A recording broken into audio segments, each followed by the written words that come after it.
Seus ancestrais chamavam de magia e você chama de ciência. Venho de um lugar onde elas são uma única coisa. Asgard! Eu avisei que morreria pelo que fez.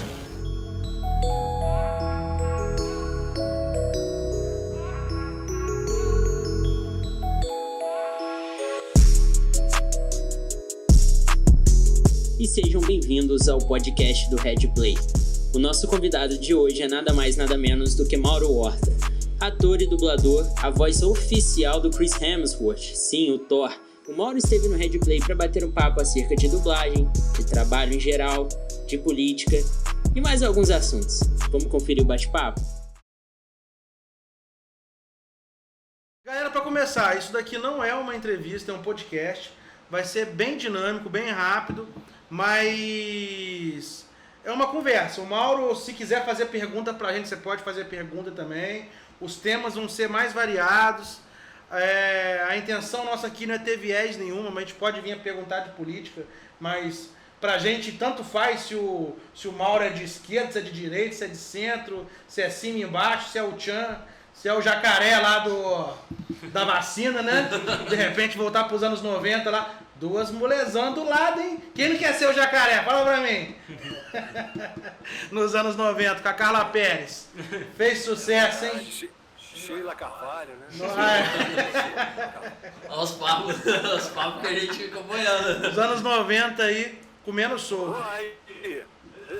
Começamos bem. Começando, ó. Esse assunto é bom. Falar de Carla Pérez, Sheila Carvalho é sempre bom, né?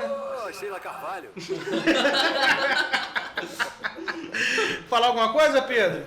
Cara, primeiramente, por mais que a gente não queira levar esse formato de entrevista e tal, queria que o Mauro contasse um pouquinho da trajetória dele aí pra gente iniciar o nosso bate-papo. Beleza, Pedro. Eu vou tentar ser o mais breve possível, né? Eu comecei no teatro, como ator de teatro, aqui em Brasília, inclusive, onde eu estou agora, né, gravando com vocês. Eu moro no Rio, mas estou em Brasília por questões pessoais e tal, vim resolver uns problemas e estou aqui em Brasília. Comecei no teatro em Brasília, depois eu fiz o UNB, que é a Universidade de Brasília, mas aí cursando jornalismo e cadeiras de teatro ao mesmo tempo. E fui para o Rio de Janeiro, quer dizer, meus pais são do Rio, meu irmão é do Rio, meus filhos são do Rio, quer dizer, só eu que nasci, eu nasci em Brasília, na verdade. E aí o que acontece?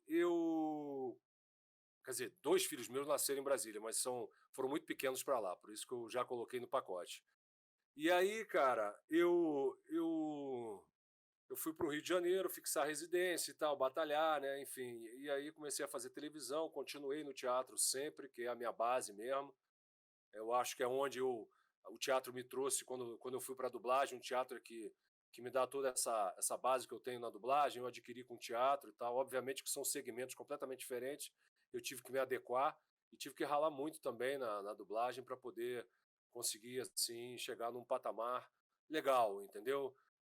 Não considero nem um patamar elevado, nem um patamar, enfim, um patamar bacana, porque eu acho que é sempre bom o artista estar sempre com o pé no chão, porque você tem sempre uns desafios à frente. Então, quando você começa a achar que você domina o que você faz, eu acho que você já está equivocado. E eu entrei na dublagem em 1997, na VTI, versão brasileira, VTI Rio. E aí, em 1997, eu dei o pontapé inicial e estou na dublagem até hoje, continuo nela e pretendo morrer aí fazendo esse ofício maravilhoso que eu tanto adoro. Então esse ano acho que faz 24 anos de profissão, de dublagem, né? Como ator, 28. Pô, é uma honra, primeiramente, a gente estar ouvindo diretamente de você, que é um grande dublador. E é bacana também porque a galera que já vem fazendo dublagem, quando volta pro teatro, depois de um tempo, já se vê um ator bem melhor. E é engraçado, né? O quanto a dublagem contribui pro teatro e o quanto o teatro contribui pra dublagem, né, cara? Então, só admiração quanto a você mesmo, Mauro. E aí, Machado, tem alguma?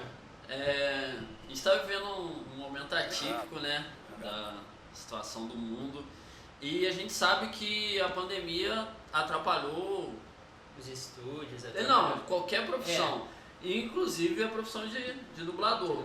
Mas na vida do Mauro Horta, sua vida pessoal, como é que tem sido pandemia para você, Mauro Horta? Olha, no início, foi assim, no início, a gente ainda continuou na pandemia, né? Mas assim, quando surgiu mesmo o fato e tal, e as coisas ficaram bem sinistras, né, digamos assim, eu me apavorei como todo mundo, né, bicho? Eu me agarrei na minha fé e tal, cada um professa a fé que tem, uns não têm nem fé, mas acho que nessas horas também acabam se procurando alguma coisa, né, para poder se amparar. E na família, e muito assustado com tudo e tal. Do ponto de vista pessoal, foi mais ou menos assim. Eu fiquei assustado como todos nós ficamos, entendeu? E ainda estamos assustados. Só que nós, de alguma maneira, precisamos ter o bom senso, né? O que é o bom senso? É aquela coisa, é você fazer todos os procedimentos que têm que ser feitos, né? Que a gente já está cansado de falar, não vamos perder tempo com isso. E, cara, eu acho que, sobretudo, é evitar aglomeração, lugar fechado, entendeu, cara? Não ir a festas, entendeu? Não estar com pessoas muito próximas, é isso, assim, e fazer a tua parte. Mas você tem que continuar trabalhando, você tem que sobreviver, né? Todos nós aqui que estamos aqui, eu acredito que ninguém tenha, né, o boi na sombra, né? Assim que se diz. Então, a gente tem que batalhar, né? E a gente precisa sair, cara. Eu preciso ir para o estúdio gravar, eu preciso também ir. A Globo agora está me chamando novamente, a Rede Globo, para fazer algumas participações, tal. Não exatamente agora, mas eu já estou com projetos para fazer alguma coisa lá. Eu vou ter que ir gravar, tá entendendo? Então, assim, tomando os cuidados que a gente tem que tomar, estou contando muito com Deus, né? Para quem acredita em Deus, obviamente. E, meu amigo, ir seguindo, cara, porque a vida não dá para você ficar dentro de casa. E mesmo dentro de casa, a doença chega também. A gente tem vários casos a respeito em relação a isso. Então, assim, ninguém aqui vai ficar falando sobre a parte epidemiológica, né, porque não somos especialistas, mas acho assim, guardadas as devidas proporções, a gente tendo os cuidados todos que temos que tomar, a gente tem que continuar a vida. Me assustei muito no início, ainda me assusto, mas agora mais consciente do que está acontecendo e sabendo que a ciência também, os grandes heróis que estão aí, né, fazendo isso pela gente, cuidando da gente, estão mais cientes daquilo com que eles estão lidando, né? Porque antes era uma coisa muito nova para todos nós. Né? E você perdeu alguém próximo, ou Mal, nessa pandemia? Não, graças a Deus não, Maico. Não. Você conseguiu. Ninguém próximo, a não ser a galera. Teve algumas pessoas da dublagem, assim, mas eu não sei se exatamente foi por Covid. Acho que teve um outro que teve uma certa. Um caso agravado em função da Covid, mas eu não lembro agora exatamente quem. Mas não eram assim próximos, né? Não próximos, não tive, não. Graças a Deus, não. Você falou de TV aí. E Globo, né? A Globo é uma referência com a nossa TV. Alguns demonizam, outros a idolatram, mas independente dessa questão, é notório que a Globo tem um padrão de sucesso muito grande. É difícil entrar na Globo, mesmo para um cara igual você que tem uma carreira de sucesso num segmento que é a dublagem. Sim, sim. Só fazendo uma retificação aqui, graças a Deus eu não perdi ninguém, mas me solidarizo com quem perdeu, né, bicho? Porque deve ter sido muito difícil, enfim, isso aí eu não quero deixar de registrar. Cara, bicho, em relação à Rede Globo, eu trabalho para a Rede Globo desde 1995, antes de eu começar a dublar, né? Foi quando eu fiz o meu primeiro teste de arquivo e tal, e aí comecei a fazer umas participações e tal, bam. Eu nunca tive personagens, assim, oportunidade ainda, pelo menos, né? Porque a coisa a profissão do ator tem essa vantagem que você pode, de uma hora para outra, pode aparecer um personagem grande, mesmo você já tendo uma certa idade, né? Você estando bem de saúde, fisicamente você estando bem, a memória estando boa, você pode deslanchar até com uma certa idade, assim. Não digo deslanchar, não é o sucesso, porque não é nem mais o caso, né? E acho que isso nem acho que isso tem um viés de mão dupla até meio perigoso, mas assim, de trabalhar mais na televisão, né? Então, assim, eu fiz bastante coisa lá, sempre fui muito bem tratado. Cara, é, nunca tive problema, assim, para transitar, né, na televisão, assim. Só que eu não sou um cara cria da televisão, né, como outros colegas são, porque convivem lá diariamente e tal. Então, como eu, por exemplo, na dublagem, os colegas que vêm da televisão e vêm para a dublagem, eles naturalmente vão ter um estranhamento, porque é um outro segmento, é uma outra galera, uma outra rapaziada, é uma outra dificuldade que eles vão ter, eles não estão acostumados com o trabalho diário da dublagem, entendeu? Eles não vão se adaptar tão rápido, porque é muito difícil. Muitos, inclusive, nem conseguem dublar, porque é realmente uma outra história. A dublagem talvez seja um dos segmentos mais difíceis da profissão, né? Porque você tem que interpretar o que o outro cara já fez no original e você tem que criar em cima daquilo, manter o que está sendo feito, porque o original pede isso, e ao mesmo tempo você tem que sincronizar, você tem que interpretar da melhor maneira possível, não só mais próxima do original, como também sugerindo coisas novas, quando possível for. Então, assim, tanto a televisão quanto a dublagem são áreas diferentes e muito difíceis de você conseguir se estabelecer. E assim, aproveitando que você falou de dublador tendo oportunidade na TV, né? No seu caso aí, você tem uma porta, né, ali aberta na Globo. O contrário, né, que você comentou aí, mas tem também aquelas histórias que acabam virando famosas de alguns famosos que não necessariamente são atores, que acabam sendo escalados para poder fazer dublagem por uma questão de marketing. Como é que o Mauro enxerga essa situação?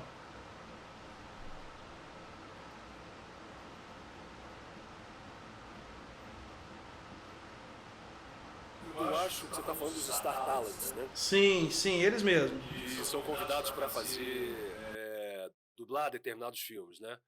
Eu enxergo o seguinte, eu acho que tanto eu posso transitar na televisão, quanto eles também podem transitar na dublagem. Só que é o seguinte, eu tenho segurança quando eu vou fazer televisão, eu não tenho, obviamente que eu não tenho o conhecimento que eles têm, eu não tenho aquela habilidade e aquela relação habituado a fazer aquilo todo dia, né?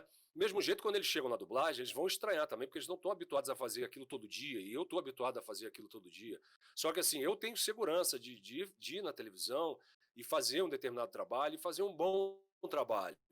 Então eu acho assim, o cara que vem da televisão para dublar, ele tem que também ter humildade e saber se ele vai ter condição de realizar aquele trabalho da melhor maneira possível, porque antes do nome dele vem o filme que ele está dublando, é como eu disse, né? Então ele não tem que pensar, aí vem a coisa do ego também, né? Às vezes tem uns que têm um ego muito grande e tal, então acham que são bons atores na televisão e vão chegar na dublagem e arrebentar. Não é assim. Quando o caso é um ator, né? Até desculpa interromper, mas quando é um ator, ainda você está falando de um profissional que tem noção daquele universo. Pode não ser especialista, mas tem noção. Mas tem situações onde vem cantor, vem youtuber, né, humorista. Como é que a dublagem relaciona? Como é que o Mauro enxerga isso daí? Como é que vocês lidam com isso? Porque tem alguns serviços, alguns trabalhos que são muito bons, mesmo sendo feitos por não dubladores, e tem alguns trabalhos que é só na misericórdia de Deus. Chega a ser difícil você até assistir a obra. A gente estava conversando sobre isso, sobre Rei Leão, que tanto eu quanto o Marco, o Pedro já não é mais tão ligado em Rei Leão, mas a dublagem da Nala foi feita pela Isa. A Isa é uma cantora, né? Sim. E eu particularmente gostei muito da dublagem, porque as músicas ficaram muito boas, mas em compensação do Simba ficou horrível. Então, tem muito disso, às vezes fica bom, às vezes não encaixa. A canção lá do Simba não rolou. Não rolou aquela voz cantando, não deu. Não deu, né? Eu realmente não vi essa última versão ainda, não assisti.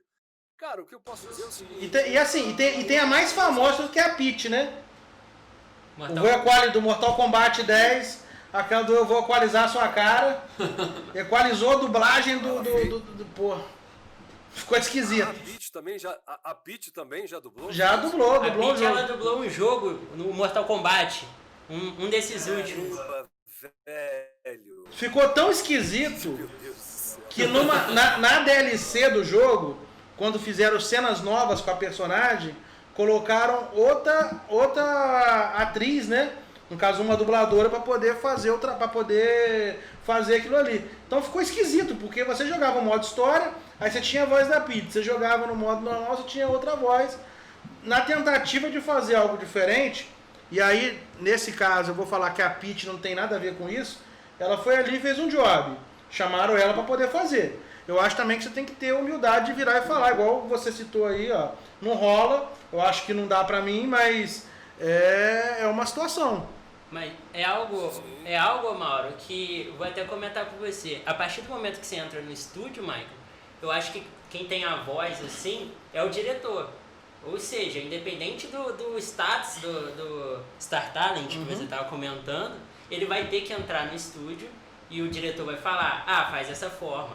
Ele vai ter que obedecer o diretor, as instruções do diretor, correto? Então eu acho que, não tem como o ator se achar maior. Sim. Se bem que a gente vê muitas pessoas que se acham maior Sim. que o produto. Mas eu acho que ele tem, primeiramente, ouvir o diretor que está no estúdio, né, Mauro? E teve a versão pior ainda, que foi a do Luciano Huck dublando Encaracolados. Enrolados. Isso eu vi. Nossa senhora! Olha, o Luciano Huck, ele tem um talento como apresentador que é inquestionável. Ele é extremamente carismático. O cara no palco ali apresentando o programa dele, isso é foda. Mas a dublagem doeu, tá? Assistir. Doeu. Não, aí pois é, cara, nesses casos que vocês citaram aí realmente é uma falta de bom senso, eu acho que de todos, né?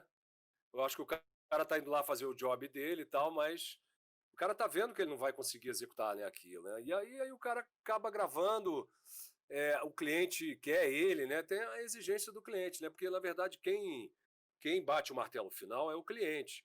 Então, se o cliente falou, eu quero fulano, vai ser o fulano, entendeu? Agora, se você me perguntar se eu gostei do trabalho, do que o cara fez e tal, aí eu vou entrar como um profissional e vou dizer, não gostei, entendeu? Ou gostei, dependendo do que eu assisti, do que eu tiver visto e tal. Não, esse aí eu gostei e tal. Eu não sei o trabalho que foi para ele chegar, né, num ponto bacana da dublagem, do trabalho da dublagem. Eu não sei como é que foi o processo. Porque às vezes o cara faz o negócio, faz até legal, mas aí você teria que perguntar pro diretor. E aí, mas como é que foi o processo? Foi tranquilo? Às vezes o diretor fica, sei lá, o cara, por exemplo, gravaria um filme com a gente que é profissional da dublagem em 2 dias. Vou dar um exemplo, né, uma hipótese. O cara gravaria em 2 dias, pega um cara desse e leva 2 semanas, entendeu? Porque vai ter que ficar um negócio ali, não é isso, frase por frase, interpretação, entendeu? Intenção por intenção, entendimento daquilo, não é isso. E, bicho, deve dar um trabalho danado, velho, mas como eu sou apenas um operário da dublagem, eu sou diretor de dublagem, quer dizer, não sou diretor também por opção, porque a qualquer hora eu posso me tornar um diretor de dublagem, é só uma questão de, por enquanto, para mim, de escolha. Né, de opção. Então, assim, como eu sou um operário da dublagem, eu acredito que eles devam ter muito trabalho com determinados profissionais que se aventuram na dublagem achando que é uma brincadeira. Sim, né? tem um caso de um outro que já é um caso contrário, que foi um negócio muito profissional, que inclusive é o Wendel Bezerra, ele fala no canal dele sobre isso, que foi o Danilo Gentili, que foi convidado para ser, né, fazer um filme, agora esqueci o nome do personagem, Era que ele ursinho, fez, né? era um ursinho. Eu esqueci o nome também. Que o Wendel falou que se impressionou com o profissionalismo do Danilo, porque o Danilo ele foi a fundo, ele pesquisou o personagem. Aí quando chegava na reunião com o cliente falava assim, o personagem vai ter que fazer isso, isso, isso. Ele falava, não, o personagem não pode fazer isso, porque segundo a história tal, não condiz com o personagem. Então assim, ele foi de um nível de profissionalismo, mesmo não sendo um dublador, muito grande, porque ele entendeu que ele era fã da história, antes de mais nada.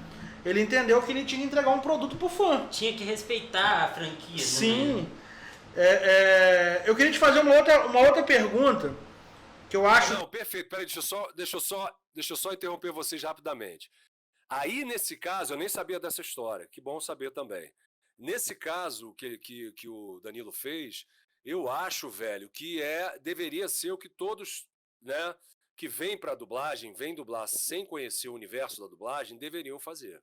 Eu acho que a posição dele, a maneira como ele se portou em respeito à profissão, à dublagem, e como profissional mesmo, dele pesquisar e tal, pô, eu achei legal pra caramba. Eu acho que é o mínimo que o cara tem que fazer, e esse mínimo é muito importante, porque inclusive, ele vai chegar num terreno ou num lugar onde ele vai poder questionar e argumentar. Entendeu? Mesmo que ele tenha dificuldade na interpretação, no processo de sincronismo, ele já está com uma certa segurança em relação ao conhecimento do personagem que ele vai dublar. Então isso é fundamental. Parabéns pro Danilo Gentili. Assim, antes de mais nada, você pode interromper à vontade. E aqui, como é um bate-papo, se você quiser fazer pergunta também, você pode fazer pergunta. Eu queria perguntar, uma curiosidade minha é com relação à dublagem para cinema. Porque o que acontece? Eu sou de uma geração que ainda via o filme chegando só legendado no cinema e só depois que ele vinha dublado. Hoje, você tem grandes franquias que tem muita proteção contra spoiler, como Star Wars, como o próprio Vingadores que você participou, Ultimato. Todo mundo queria saber qual era a teoria envolvida ali, o que ia acontecer. Como é que funciona para dublar isso, para não vazar informação? Como é que foi? Cara, aí a gente tem que... O profissional, né? Nós, né? Profissionais, a gente tem aquele famoso contrato de Confidencialidade. Chama isso? Confidencialidade? Confidencialidade, perfeito, valeu. E tem esse contrato de confidencialidade que você assina, né, cara? E você tem que cumprir. Eu particularmente, assim, com os filmes da Marvel e tal, e até outros mesmo, com os meus filhos, cara, eu nunca dei um spoiler, para não dizer que nunca dei, quando a gente estava indo pro cinema assistir, entendeu? Eu fui lá e contei, entendeu? Que a gente já estava indo pro cinema, eu falei, vai acontecer isso em determinado momento, só para dar um gostinho, assim. Mas foi só... O que você contou para eles? Qual foi a parte que você contou para dar o gostinho? Para dar o gostinho foi do que o Thor ia cortar a cabeça do Thanos. Do Thanos. Aí eles ficaram, caramba, como assim? A gente que tava no cinema ficou desse jeito. Sim. Eu que tava gravando quando aconteceu isso, que é logo no início, cara, não é verdade? Sim, sim. Bicho, eu tive que parar um tempo. Falei, não, pera aí. Porra, imagina eles, entendeu? A expectativa e tal. Então eu também, cara, fiquei completamente desconcentrado nesse momento. Então a gente tem que, em relação, voltando à pergunta, é isso, cara, manter a confidencialidade, porque não é brincadeira, né? Tu vai sair contando por aí nas redes sociais que vai acontecer isso, aquilo. Primeiro que você vai se prejudicar, né? Talvez você não faça nunca mais Perde a credibilidade. Você perde a credibilidade e não tem sentido nenhum. Por que você vai ganhar com isso, né? Você vai se prejudicar. Então é só você calar a boca. Mas você tem acesso a todo o filme, ou você tem acesso só às partes ali, ou você vê só... Porque tem uma história que um dublador contou pra mim uma vez, que parecia só a boca mexendo, você não via nem a cena. Tem isso. Tem alguns filmes que são assim. Você só vê, porque principalmente quando você está gravando o trailer do filme, né? Só aparece, às vezes, uma imagem bem escura e uma boquinha lá e tal, e você faz o trailer em cima daquilo. Obviamente, quando você vai gravar o filme, aí não dá para ser só uma boquinha, senão você não vai ter um entendimento de nada do que está acontecendo. Por mais que o diretor te passe, né, o briefing e tal. Mas aí a gente tem acesso às cenas que a gente vai dublar. Tem isso também. Você vai dar spoiler daquilo que você dublou? Pô, das tuas cenas? Sim, pode ser. Mas eu acho burrice, cara. Eu acho assim, o colega que faz isso, desculpa, mas ele vai se prejudicar. Então não deve dar spoiler nenhum, entendeu? E eu acho que assim, como espectador também, eu confesso a vocês que eu não gostaria que ninguém me desse spoiler, entendeu? Eu não tenho essa ansiedade, eu gosto de estar lá. Tanto é, cara, que o diretor do Ultimato, quando ele começou, ele até falou, olha, eu vou te dar... Não, eu falei pra ele, só nem precisa me dizer o que vai acontecer. Tá, eu quero entender só o que está se passando na minha cena, porque eu vou assistir ao filme depois e eu quero ter a surpresa do que vai acontecer. Então, assim, você pode ter acesso às informações se você cutucar lá, tal, porque o diretor, de uma maneira ou de outra, ele tem que te passar essas informações para que você esteja ciente, né, do que vai acontecer no filme. Mas se você quiser se estender, você pode até ficar sabendo do que vai acontecer. Mas você não assiste ao filme todo, somente as cenas que você grava. Você falou de seus filhos, que você estava comentando com eles. Quantos filhos você tem? Qual a idade deles? Eu tenho 3 filhos, né? Maria Luísa, Antônio e Bento. A idade é 15, 12 e 8 anos. E eles pensam ser dublador também? Já passou? Não, até agora não. Mas como que é a relação deles, Cara, assim? a minha filha mais velha, Maria Luísa, né, que é a única filha mulher, ela foi outro dia comigo no estúdio e tal, e aí teve a oportunidade de assistir o meu trabalho e ela ficou meio impressionada, velho. Essa experiência foi bem legal, porque ela ficou meio impressionada assim, caramba, como é que você consegue entender o que vai acontecer já na próxima cena, como é que você marca a pausa, como é que você assiste às vezes uma vez e já grava na segunda, muitas vezes, né, a gente nem quando você já tem um conhecimento do personagem, já faz há muito tempo, você pode até nem assistir a cena antes, você já sai fazendo, entendeu? Eu não gosto disso, eu procuro sempre assistir, mas sei que colegas fazem isso também, cada um tem uma maneira de trabalhar. Eu prefiro sempre assistir, mesmo tendo o conhecimento do personagem, eu gosto sempre de saber o que está se passando, porque é sempre um capítulo novo, um episódio novo. Então eu sempre assisto uma vez e ela ficou muito impressionada com a rapidez e a quantidade de trabalho, e ela viu como é que é estafante também, porque eu lembro que ela ficou lá acho que 3 horas comigo, nesse estúdio, e eu lembro que eu saí esgotado, porque você sai esgotado, porque é muita carga de trabalho, e é muito rápido, o ritmo é industrial, frenético. E aí, quando eu saí, eu estava meio zonzo, ela, caramba, papai, caramba, como é que você consegue fazer a pausa, como é que consegue, a respiração do personagem, como é que vem isso, como é que é tão assim, como é que consegue trazer de uma maneira mais orgânica possível essa interpretação e passar para o personagem e gravar isso. E assim eu falei, para você ver que o trabalho não é fácil. E aí, enfim... Aí eu expliquei para ela mais ou menos como é que é o processo, né, que eu tento fazer, porque cada um tem um processo. O meu é meio caótico. Inclusive, por exemplo, você tem uma ideia, dificilmente eu uso caneta, entendeu? Eu marco as pausas no próprio cérebro, entendeu? Assim, na minha maneira de trabalhar, eu dificilmente uso caneta. Obviamente, às vezes eu recorro à caneta para marcar, mas o meu processo de trabalho às vezes eu nem marco a pausa na caneta, está tudo na memória.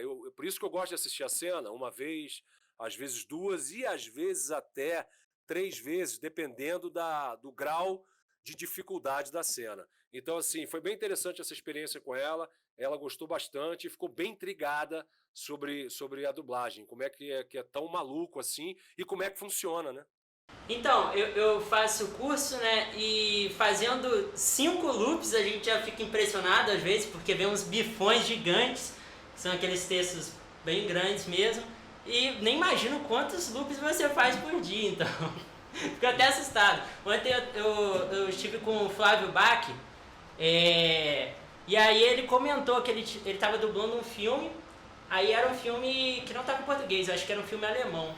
Aí 120 e poucos loops. Imagina, tem noção do que é 120 e poucos loops, cara? Aí eu fico... Eu não tenho a menor noção. O que é um loop? Até pra quem tá nos assistindo saber o que é um loop. O Machado, você sabe o que é um loop, Machado? O Pedro já me explicou, mano. Mauro, conta pra essa galera aí o que é loop. Sabe o que é? Não é a russa não, hein, que faz o loop. É outra coisa, hein? Cara, o negócio é o seguinte, velho. O loop é aquele trechinho do filme que você grava, né? A minutagem, né? Que é onde a marcação do filme, onde o filme é marcado, que tem uns minutos tal, o teu personagem entra, ele vai até tal minuto, mais ou menos assim, explicando muito rapidamente. E o loop cada 20 segundos é um loop. Então, assim, é isso que o Pedro falou da quantidade de loops. Às vezes, obviamente, faço muitos loops em poucas horas e tal. Mas aí, Pedro, eu vou te dizer uma coisa. O mais importante, eu acho, na minha maneira de ver, obviamente que você vai ganhar o dinheiro, mas o mais importante, velho, é você sair dali sempre pensando o seguinte, o trabalho foi bem feito, entendeu? Isso é que é o mais legal, de você sair assim, pô, cara, eu fiz tantos loops, sei lá, 200 loops, entendeu? Mas, assim, foram 200 loops que foram bem feitos. Bem feitos. Não sair assim, porra, eu fiz 200 loops em 1h15. Ah! Isso pra mim não é nada, entendeu? Que eu posso até fazer uma quantidade enorme de loops em muito pouco tempo, mas eu não acredito nesse tipo de trabalho corrido desse jeito e pode ter certeza que não vai ficar tão bom quanto poderia. Então, eu acho que o mais legal é você sair, faz o teu loop, você vai adiantar sempre, a gente já tem uma maneira de fazer, a gente já tem eu gosto de falar, né, know-how, não sei se é know-how, mas já tem um conhecimento para fazer, para poder adiantar, para poder traduzir esses loops numa quantidade menor de horas e tal, mas procura fazer o melhor que você puder, entendeu? Com certeza. Então, acho que é isso que é o primordial, é você pensar no quem vai assistir, porque não adianta você atropelar, entregar um produto horrível, entendeu? E nego depois vir falar, porra, que merda, que é isso aí, tá entendendo? Porque não é legal. Eu queria mudar um pouco de assunto agora, saindo da dublagem, porque quem te acompanha no Instagram vê a sua luta. Você tem toda uma luta por conta, né? Acredito do seu filho, certo? Sim. Que você mostra, Sim, do autismo. que você mostra aí um pouco de como é que ele levanta essa bandeira. Como é que é essa bandeira? Como é que é essa luta que você tem? Se você pensa em enganjar politicamente, de repente ser candidato em algum momento, para levantar essa bandeira? Política, realmente ainda não penso nisso não, na questão política, mas não está descartado. Não está descartada essa possibilidade, não. É uma luta, né? Porque o autismo é um transtorno, né, do espectro autista, como o próprio nome diz, existem vários níveis de autistas, mas todos os níveis, mesmo os moderados e tal, eles, em algum momento da vida deles e tal, não sei o que, eles vão ter uma dificuldade, entendeu? Seja no relacionamento, enfim. E os moderados também, e os severos, né, que são os mais, assim, mais comprometidos, porque tem muitas estereotipias, que são movimentos repetitivos, muitos não são verbais, quer dizer, não falam, né? O meu filho, por exemplo, o Bento, ele falava até os 2 anos e 10 meses. E ele foi perdendo a questão verbal. Então, hoje em dia, ele tem 8 anos, ele ainda não fala. Nós estamos com várias possibilidades de terapias para ele. Estamos implementando essas terapias, porque ele precisa de muitas terapias. As terapias do autismo, infelizmente, são caríssimas. Para vocês terem uma ideia, tem gente que vende um pacote de terapias autistas a R$25 mil por mês. Para vocês terem uma ideia. Caraca. Para vocês terem uma ideia da gravidade da coisa. E não é todo mundo que tem acesso a esse tipo de situação. Obviamente que nem, porra, quase ninguém, né, bicho? Eu não teria a menor possibilidade de, com 3 filhos e tal, bancar esse tipo de coisa para um filho. Então, assim, eu estou me cercando das pessoas da Reunida, que é a Rede Unificada Nacional e Internacional de Autismo, da qual eu faço parte. Eu já sou membro lá junto com elas e tal. É a Berenice Piana, que é a criadora da Lei do Autismo, que é a nossa chefe, digamos assim, a nossa líder. Né? A Cláudia Moraes, que é a nossa presidente. Enfim, eu me cerco junto com essas mulheres e tal, maravilhosas. E, bicho, junto com o Marcos Mion também, que é um parceiro nosso, que é da Reunida também. Marcos Mion, que é um parceiro importantíssimo por causa da visibilidade que ele traz para a causa. Ele tem Sim. 10 anos, eu acho. 12 anos, eu acho, 14, não sei, não lembro. Acho que é 12. E aí ele é um cara importantíssimo, porque é um carro-chefe também, né, para abrir essas portas. E, bicho, é muito difícil. Eu luto pelo Bento, como luto também pelos outros, mas acaba sendo uma luta muito própria, muito de cada um por enquanto. Obviamente que a gente tem uma necessidade imensa de trazer isso para a política pública. Isso, a gente está caminhando muito a passos de formiga em relação a isso no país ainda, né? Em relação, sobretudo, às terapias, para que as pessoas tenham acesso, né? A terapias que não sejam essa aberração. E não tem no SUS? Não tem no SUS?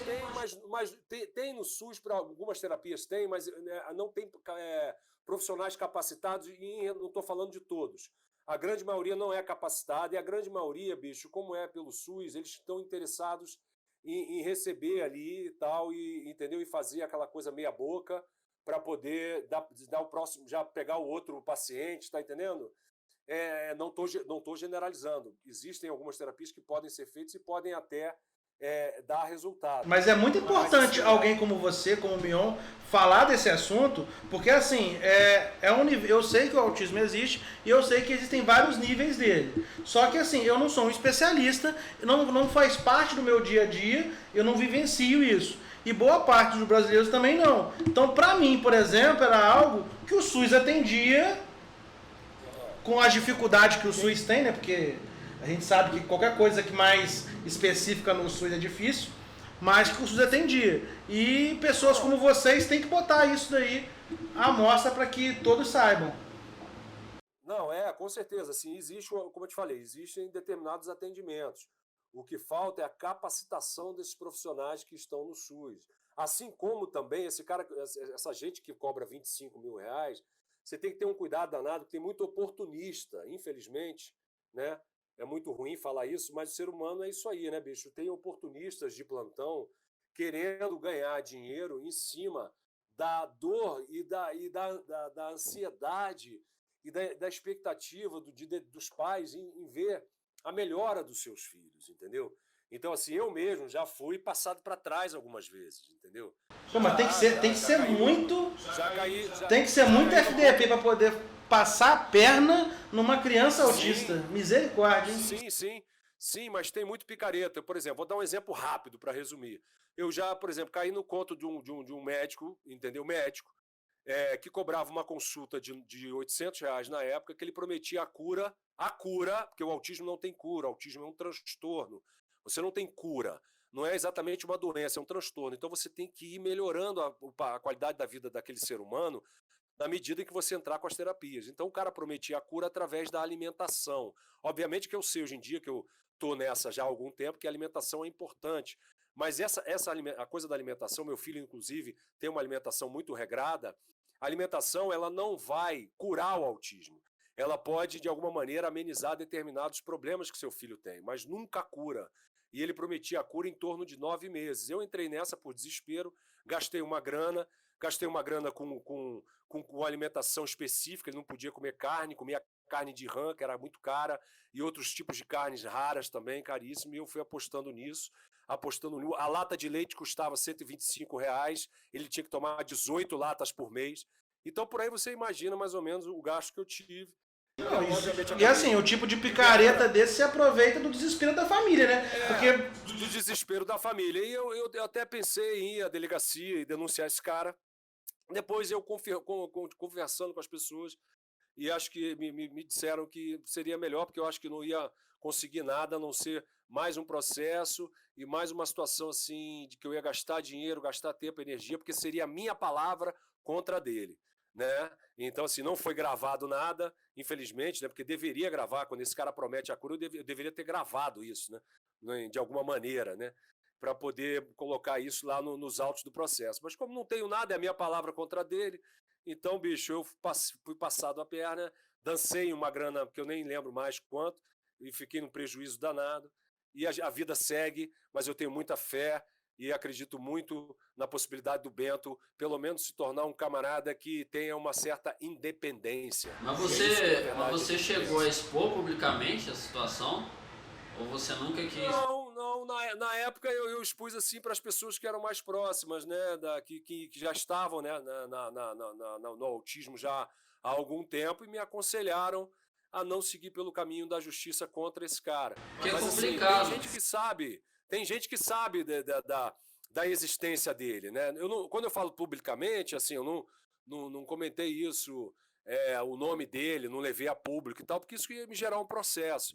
Mas quando eu falo dele, muita gente já identifica quem ele é. Mas é complicado então, isso é importante. Porque acaba que algum desavisado pode, sem saber, sem cair na mesma situação, né? Sim, pode. Assim, quando eu falo que nunca levei a público, assim, eu já comentei sobre isso em várias lives que eu fiz sobre autismo e tal, já comentei. Eu nunca dei nome ao cara, porque aí vai me gerar um processo também, entendeu? Contra mim. Entendeu? Por difamação, né? Pois é, acho que seria difamação, injúria, aí teria que ver, porque uma é crime, a outra não é, enfim. mas seria uma coisa que poderia gerar um processo contra mim. Imagina, já gastei um dinheiro com o cara ainda vai ganhar mais dinheiro em cima de mim, aí não dá, né? Então eu teria que mover um processo contra ele, aí sim eu poderia falar, entendeu? No nome dele e tal. Mas quando você fala sobre isso também, já é interessante, porque as pessoas ficam alertas, entendeu? Você, como um cidadão carioca, você vê aí o nosso estado, né, que governador vai pra cadeia, ex-governador vai pra cadeia, governador atual afastado. Como é que tem uma bagunça danada? Você tem aí, né, nacionalmente, cuidado com a vacina do Covid. Não, cuidado não, né? No caso aí, pra mim, pra você, vai ser bom, né? Virar o jacaré e dançar com a Carla Pérez e a Sheila Carvalho, aí vai ser bom, né? Vai ser bom demais, mas como é que o Mauro Horta enxerga a política? Velho, olha, no estado do Rio, eu tô em Brasília, né? Quer dizer, eu nasci... Que eu não sei se melhorou, você vai falar que você tá em Brasília. Eu acho que só piorou. Cara, eu moro no Rio, né? E o Rio, bicho, é uma completa... É um desastre, né, cara? Politicamente, o Rio de Janeiro é um desastre. E aí eu não pode generalizar. Bicho, é só você ver a Câmara de Vereadores que a gente tem, é só você ver os últimos prefeitos, é só você ver os últimos governadores, entendeu? Então, assim, bicho, é um tema assim, muito delicado, velho, mas eu sou um cara de pouca esperança na política carioca. Vamos ver agora o que o Eduardo Paes, que é o novo prefeito, que já teve uma vez, né, no Rio, vamos ver o que ele vai conseguir arrumar, se é que ele vai conseguir arrumar a casa. Vamos ver. Galera, deixa eu falar uma coisa com vocês. Eu preciso a gente finalizar, sabe por quê? Primeiro que minha bateria acusou aqui agora 15% restante. Não, tranquilo. É verdade. Eu já tinha falado com o Michael, meu celular tá com problema. Eu tenho que dar pelo menos uma carguinha nele desligado para eu poder partir pro estúdio. Não, tranquilo. Quero só agradecer, né? Só para deixar claro aqui, a gente nunca generaliza nada. Então na política tem gente boa e gente ruim. Infelizmente acaba tendo mais gente ruim do que boa e aí acaba complicando a vida das pessoas. Quero agradecer imensamente a sua participação. Esse é o nosso piloto, nosso primeiro podcast aqui no Red Play. Teve bastante dificuldade aqui no começo pra gente conseguir arrumar. Tá só com um microfone hoje, né? Na verdade, cada um aqui vai ter um microfone, só que não chegou os outros dois. E realmente só gratidão, só agradecer a você, que é um parceiro aí, sempre tá com a gente. Espero em breve, com a volta dos eventos, poder te ver novamente aqui com a gente. Olha, eu também queria dizer o seguinte, como é um projeto piloto, a gente pode também, se vocês acharem, a gente até remarcar novamente para poder fazermos uma com mais tranquilidade, com mais tempo e aí já com tudo esquematizado, tá? Estou à disposição de vocês, muito obrigado. Valeu, rapaziada. Capricha na edição disso aí. E, coloca uma trilha sonora da pesada, hein? Que a galera do podcast gosta de ouvir uma trilha sonora bacana, hein? Com direito a baixar a trilha sonora. Pô, eu já gravei uns aí que, pô, ficou legal pra caramba. É contigo, Machado. Vai estar só o Pedro. Você vai se sentir o Thor chegando em Wakanda. Exatamente. Opa, beleza. Aí, legal. O Machado ficou quietinho quase o tempo todo aí só na parte técnica. Capricha aí, Machado. Valeu, galera. Um abraço. Um abraço. Um abraço, rapaziada. Traga o Milton. Valeu. Valeu.